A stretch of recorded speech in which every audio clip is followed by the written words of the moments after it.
O, stories for reading in Hindi. साधु की बेटी। बहुत समय पहले की बात है। एक साधु अपनी पत्नी के साथ नदी के तट पर रहता था। उन दोनों की कोई संतान नहीं थी। उनकी बड़ी इच्छा थी कि कम से कम एक संतान उनके यहाँ जरूर हो। एक दिन साधु जब तपस्या में लीन था, तभी एक चील ने अपने पंजे में फंसी एक चूहिया उसके ऊपर गिरा दी। साधु ने उस चूहिया को घर ले जाने का निश्चय किया, लेकिन उससे पहले उसने उसे एक लड़की में बदल दिया। उस लड़की को देखकर साधु की पत्नी ने पूछा, कौन है ये? इसे कहाँ से लाए हो? साधु ने पत्नी को पूरी बात बताई। उसकी पत्नी बहुत प्रसन्न हुई और वह बोली, तुमने उसे जीवन दिया है, इसलिए तुम ही उसके पिता हुए। इस तरह मैं भी उसकी माँ हुई। हमारे यहाँ कोई संतान नहीं थी, इसलिए भगवान ने इसे हमारे पास भेजा है। जल्द ही वह बच्ची एक सुंदर युवती बन गई। जब वह 16 साल की हुई तो साधु और उसकी पत्नी ने उसका विवाह करने का निश्चय किया। साधु ने सूर्य देवता का आह्वान किया।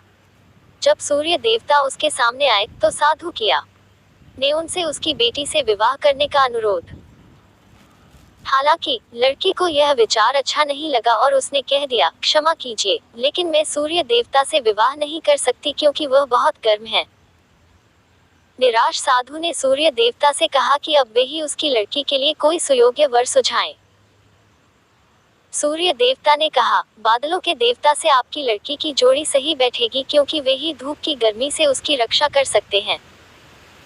साधु ने अब बादल देवता से उसकी लड़की से विवाह करने का अनुरोध किया। इस बार भी लड़की ने विवाह से इनकार कर दिया और बोली, मैं इस काले व्यक्ति से विवाह नहीं करूंगी। इसके अलावा बादलों की गरज से मुझे डर भी लगता है। साधु फिर से उदास हो गया और उसने बादल देवता से अनुरोध किया कि वे ही कोई सुयोग्य वर सुझाएं। बादल देवता ने कहा, पवन देवता के साथ इसकी जोड़ी अच्छी रहेगी क्योंकि वे आसानी से मुझे उड़ा सकते हैं। साधु ने अब पवन देवता से विवाह का अनुरोध किया। इस बार भी लड़की ने विवाह से इनकार कर दिया और बोली, मैं ऐसे अस्थिर व्यक्ति से विवाह नहीं कर सकती जो हर समय यहाँ वहाँ उड़ता रहता हो। साधु काफी परेशान हो गया। साधु ने पवन देवता से ही कोई सुयोग्य वर सुझाने को कहा। पवन देव ने जवाब दिया, पर्वतों के राजा बहुत मजबूत और स्थिर हैं। वे बहती हुई हवा को भी आसानी से रोक सकते हैं। उनसे आपकी लड़की की जोड़ी सही बैठेगी। साधु अब पर्वतराज के पास गया और उससे उसकी लड़की के साथ विवाह करने का अनुरोध किया। हालांकि इस बार भी लड़की ने विवाह करने से इनकार कर दिया और कहा, मैं ऐसे किसी व्यक्ति से विवाह नहीं कर सकती जो इतना कठोर और ठंडा हो। लड़की ने साधु से किसी नर्म वर को खोजने को कहा। साधु ने पर्वतराज से सलाह मांगी।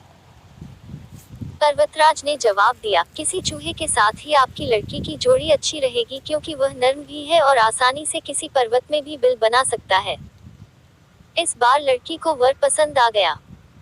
साधु काफी हैरान हुआ और बोला, भाग्य का खेल कितना निराला है। तुम मेरे पास एक चूहिया के रूप में आई थी और मैंने ही तुम्हें लड़की का रूप दिया था। चूहिया के रूप में जन्म लेने के कारण तुम्हारे भाग्य में चूहे से ही विवाह करना लिखा था और वही हुआ। भाग्य में जो लिखा था वही हुआ। साधु ने फिर से प्रार्थना शुरू कर दी और लड़की को दोबारा चूहिया बना दिया। Moral of